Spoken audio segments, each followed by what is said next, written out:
నమస్తే. శ్రీ పరంజ్యోతి భగవతీ భగవాన్ గారి అద్భుతాన్ని చూద్దాం. చెన్నై వెస్ట్ జోన్కి చెందిన ఆర్ స్వామినాథన్ గారి అనుభవం ఇది. ఆయన అద్భుతమైన హోమ అనుభవాన్ని ఇలా పంచుకుంటున్నారు. హోమానికి హాజరవ్వకముందే పవిత్రమైన పూజా ఉత్సవ సమయంలోనే నాకు అద్భుతం ప్రారంభమైంది. నేను ఉన్నత పదవి మరియు మంచి జీతం కోసం శ్రీ పరంజ్యోతి భగవతీ భగవాన్ను ప్రార్థిస్తున్నాను.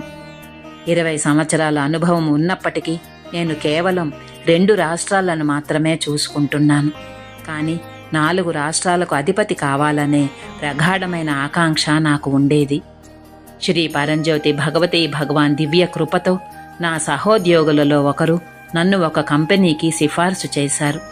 మొదటి ఇంటర్వ్యూ సరిగ్గా జరగకపోయినప్పటికీ వారం రోజుల్లోనే అదే పేపర్ పరిశ్రమకు చెందిన మరో కంపెనీ బిల్ట్ లిమిటెడ్ నన్ను సౌత్ ఇండియాకు మేనేజర్, క్యాపియర్ మరియు విఏపీ పాత్ర కోసం పిలిచింది.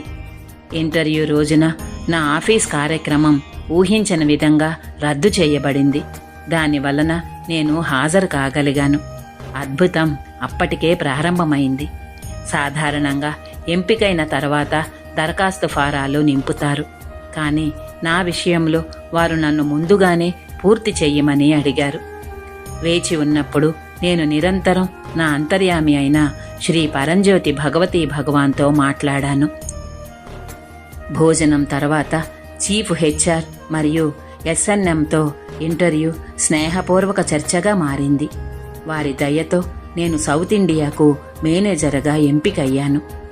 నా జీవితాన్ని వెనక్కి తిరిగి చూసుకుంటే ఒకప్పుడు మౌంట్ రోడ్లో ఆక్స్ఫర్డ్ డిక్షనరీలు అమ్ముకుంటూ కాలేజీ చదువు మధ్యలోనే మానేసిన నేను ఈరోజు శ్రీ పరంజ్యోతి భగవతీ భగవాన్ అపారమైన కృప వలన మాత్రమే సౌత్ ఇండియా హెడ్గా నిలబడ్డాను.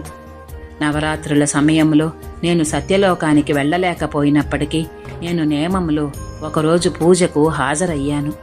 అక్కడ నేను వారి దివ్య ఉనికిని బలంగా అనుభూతి చెందాను. చాంబర ప్రక్రియ సమయంలో శ్రీమూర్తి నుండి శ్రీ అమ్మ ప్రేమగా నన్ను తమిళంలో లోపలికి పిలిచి, "వంగ మేనేజర్ సార్, ఎప్పటి ఇరుక్కా" అంటే "రండి మేనేజర్ గారు, ఎలా ఉన్నారు" అని అన్నారు. నేను కొత్త కంపెనీలో చేరడం గురించి నా భయాన్ని వ్యక్తం చేసినప్పుడు శ్రీ అమ్మ దగ్గరకు వచ్చి, "రాజు ఎప్పుడూ రాజే" అని అన్నారు. ఆ క్షణంలోనే నా భయమంతా మాయమైపోయింది. ఈరోజు నాకు నా అంగీకార పత్రము అందింది. నేను నవంబర్ 11వ తేదీన నా కొత్త కంపెనీలో చేరాను. శ్రీ పరంజ్యోతి భగవతీ భగవాన్ మాత్రమే నిరంతరం అడిగిన వరములు ఇస్తూ ఆశీర్వదిస్తారని మరియు ప్రేమిస్తారని చెప్పడానికి నా జీవితమే ఒక సజీవ సాక్ష్యం. మనం వారిని మరిచిపోయినప్పటికీ వారు మనల్ని ఎప్పటికీ మరిచిపోరు. వైఫల్యాలు, విచ్ఛిన్నమైన కుటుంబము మరియు డిగ్రీ లేని 17 ఏళ్ల బాలుడు నుండి 41 ఏళ్ల విజయవంతమైన వృత్తి నిపుణుడిగా మారిన ఈ ప్రయాణము మొత్తం వారి దివ్య అద్భుతమే. శ్రీ పరంజ్యోతి భగవతీ భగవాన్ వారి దివ్య పాదపద్మాలకు ప్రగాఢమైన కృతజ్ఞతలు. వారికి అనంత కోటి కృతజ్ఞతలు తెలియజేస్తున్నాను.